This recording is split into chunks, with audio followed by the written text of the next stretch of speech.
بسم اللہ الرحمن الرحیم۔ ذی وقار سامعین، کتاب دوستی کے سلسلہ کی ایک کڑی تعارف کتب سیرت۔ آج کی اس نشست میں میں آپ کے سامنے دو ایسی کتابوں کا تذکرہ کروں گا جسے سیرت نگاری میں ادبی کرامت کہا جائے تو بے جا نہ ہوگا۔ ناظرین، ایک ادب کی ایک صنف ہے کہ ادیب بغیر نقطوں کے اپنا کلام تخلیق کرتے ہیں یا کوئی ایسی تحریر کرتے ہیں جن میں کسی ایسے لفظ کا استعمال نہیں ہوتا جس میں نقطہ آتا ہو۔ اسے عربی میں صنعت الاحمال کہتے ہیں اور اردو میں اس کو بے نقط کہتے ہیں۔ یہ بہت مشکل فن ہے۔ آپ خود تجربہ کر لیں، کاغذ قلم اٹھائیں اور دو سطریں آپ لکھنا چاہیں کہ میں دو سطریں ایسی لکھ لوں جس میں کوئی ایسا نقطے والا لفظ استعمال نہ ہو، تو یقین مانیں آپ ایسا کرنے میں بہت دقت کا سامنا کریں گے۔ مگر بر صغیر پاک و ہند یہ سرزمین ایسی ہے جہاں اللہ تبارک و تعالی نے ایسے افراد پیدا کیے ہیں جنہوں نے ادب کی اس صنف میں ایسے شاہکار تخلیق کیے ہیں کہ دنیا کو ورطہ حیرت میں ڈال دیا۔ ذی وقار ناظرین، اس ضمن میں جو سب سے پہلی کتاب میرے ذہن میں آتی ہے وہ قرآن مجید کی عربی تفسیر ہے شیخ ابو الفیض فیضی ناگوری متوفی 1004 ہجری۔ یہ ابو الفیض فیضی اکبر کے دربار سے وابستہ تھے اور انہوں نے قرآن مجید کی ایک ایسی تفسیر لکھی جس میں کوئی ایسا لفظ نہیں ہے جو نقطے والا ہو۔ اس تفسیر کا انہوں نے سواطع الالہام نام رکھا۔ اس تفسیر کا پورا نام ہے سواطع الالہام فی تفسیری کلام الملک العلام۔ یہ قرآن مجید کی ایک نامکمل تفسیر ہے، لیکن اسے ہم ماسٹر پیس کہہ سکتے ہیں، یعنی یہ قرآن مجید کی پہلی عربی تفسیر ہے جس میں کسی نقطے والے لفظ کا استعمال نہیں کیا گیا۔ تو شیخ مبارک ناگوری کے یہ جو فرزند ہیں ابو الفیض فیضی، ان کا تعلق بر صغیر سے ہے۔ پھر اسی نوعیت کا ایک کام ابھی حال ہی میں ڈاکٹر محمد طاہر مصطفیٰ کا منظر عام پر آیا اور اس کے ایک سے زائد ایڈیشن شائع ہو چکے ہیں، اور وہ ہے قرآن مجید کا غیر منقوط اردو ترجمہ، جس کو انہوں نے درس کلام اللہ کا نام دیا ہے۔ درس کلام اللہ قرآن مجید کا غیر منقوط ترجمہ ہے، یا ہم کہہ سکتے ہیں کہ تھوڑا سا تفسیری ترجمہ ہے، لیکن یہ ابو الفیض فیضی کے کام سے زیادہ مشکل ہے۔ کیونکہ تفسیر میں آپ کو آیات کے ادائے مفہوم میں آپ کے لیے وسعت ہوتی ہے، آپ الفاظ کی کمی بیشی کر سکتے ہیں، اور آپ الفاظ کے چناؤ میں آپ کے پاس ایک وسعت ہوتی ہے۔ مگر قرآن مجید کا ترجمہ کرنا، یہ جس میں نہ تو آپ کسی لفظ کا اضافہ کر سکتے ہیں اور نہ کمی کر سکتے ہیں، یہ بہت مشکل معاملہ ہے۔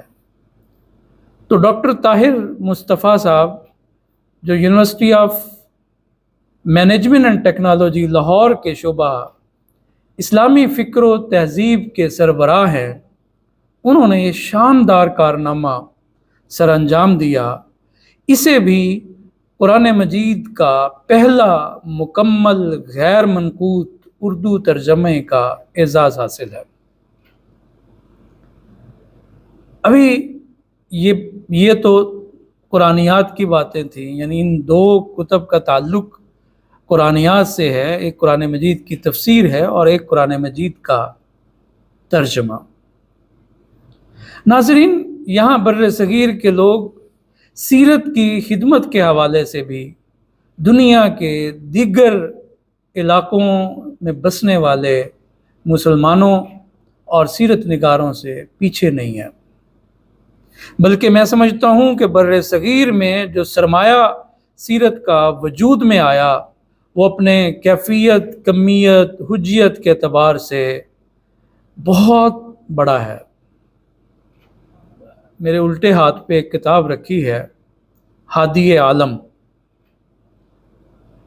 ہادی عالم مولانا ولی راضی کی یہ کتاب ہے اور 400 سے زائد صفحات پر مشتمل یہ سیرت کی کتاب ہے، اور مولانا ولی راضی مفتی محمد شفیع عثمانی رحمۃ اللہ علیہ، جن کی مشہور تفسیر ہے معارف القرآن، ان کے صاحبزادے ہیں، اور مولانا تقی عثمانی دامت برکاتہم العالیہ، جن کا آسان ترجمہ قرآن قبولیت کے اعتبار سے اپنے سے پیش رو کئی تراجم قرآن کو پیچھے چھوڑ گیا ہے، یہ ان کے بھائی ہیں۔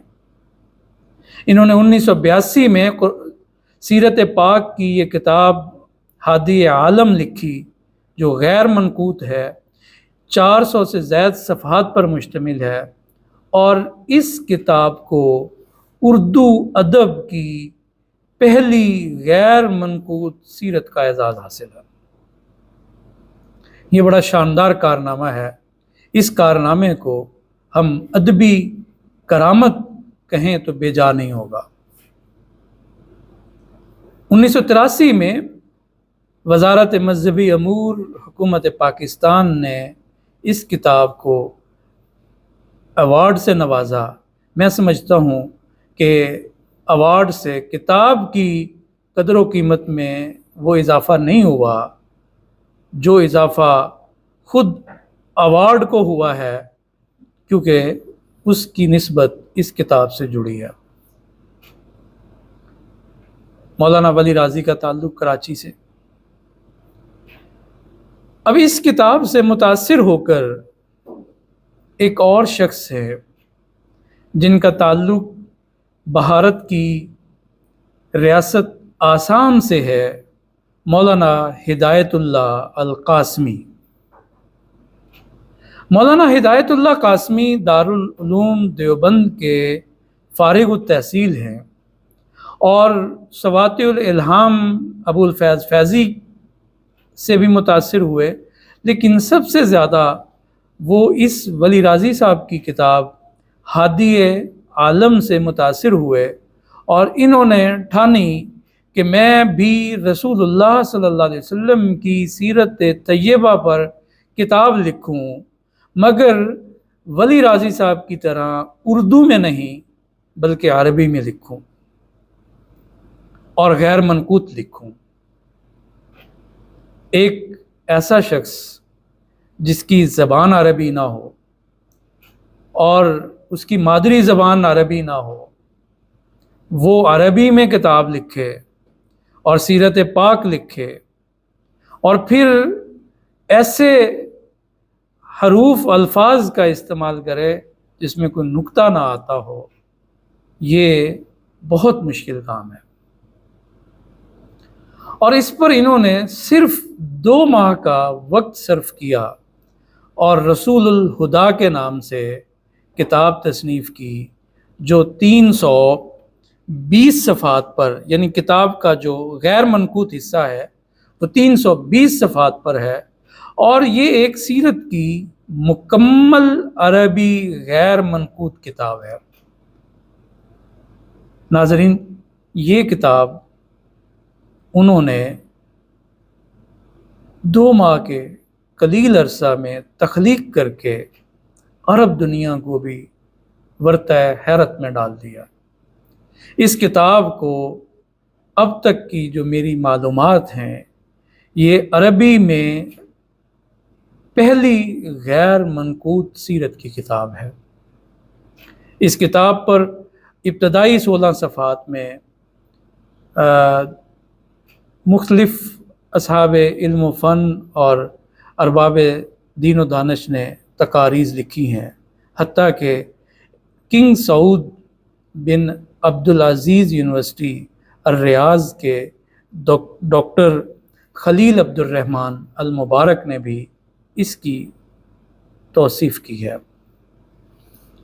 مولانا عبدالخالق سنبھلی، نائب رئیس دارالعلوم دیوبند، اور دارالعلوم دیوبند کے ہی ایک اور استاذ ادب عربی مولانا ساجد قاسمی صاحب، اور اسی طرح شیخ انصار عالم قاسمی نے اس پر تقاریض لکھی۔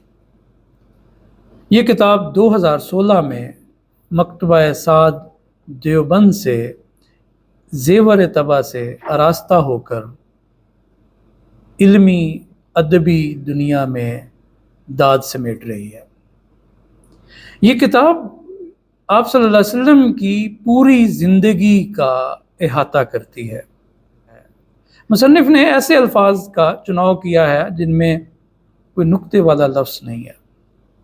مثال کے طور پر مقدمہ میں انہوں نے مقدمہ لکھنا تھا تو اس میں انہوں نے اس کے لیے جو متبادل لفظ استعمال کیا، سطور المحرر۔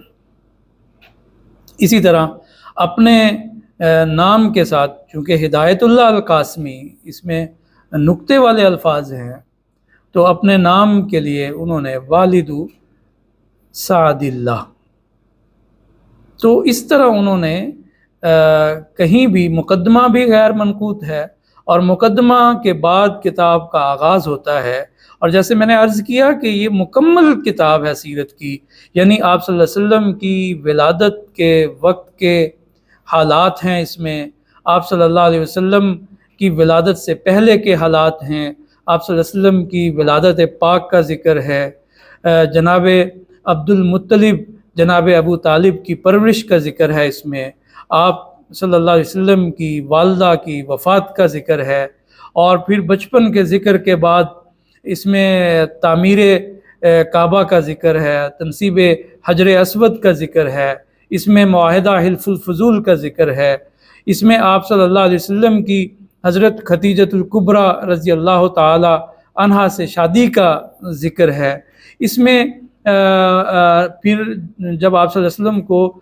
40 سال کی عمر میں نبوت عطا ہوتی ہے تو غار حرا میں عبادت کا ذکر ہے، پہلی وحی کا تذکرہ ہے، آپ صلی اللہ علیہ وسلم کا اپنے گھر میں تشریف لانا اور سارا واقعہ ام المؤمنین سیدہ خدیجہ رضی اللہ تعالی عنہا کو سنانا، اور پھر ان کا تسلی دینا اور ان کو لے کر ورقہ بن نوفل کے پاس جانا، یہ سارے واقعات اس میں موجود ہیں۔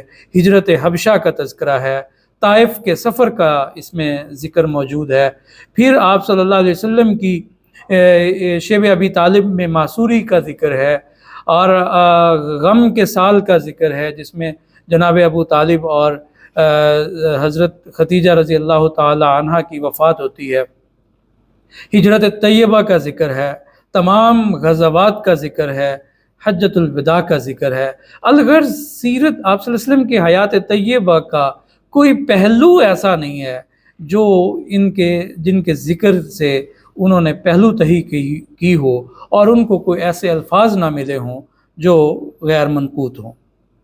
یہ بہت بڑا کارنامہ ہے۔ آج اس کتاب کو یہ اعزاز حاصل ہے کہ یہ غیر منقوط صف میں، عربی کتب میں پہلی صف میں ٹاپ آف دی لسٹ کھڑی ہے، اور ابھی تک یہ اس صنف کی پہلی کتاب ہے۔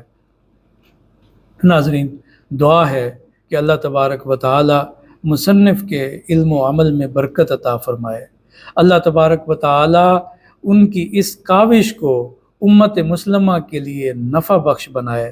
اللہ تبارک و تعالی اس کتاب کو قبولیت عامہ عطا فرمائے، اور آخرت میں اس کتاب کی بدولت اللہ تبارک و تعالی مصنف کو آپ صلی اللہ علیہ وسلم کی شفاعت کا حقدار ٹھہرائے۔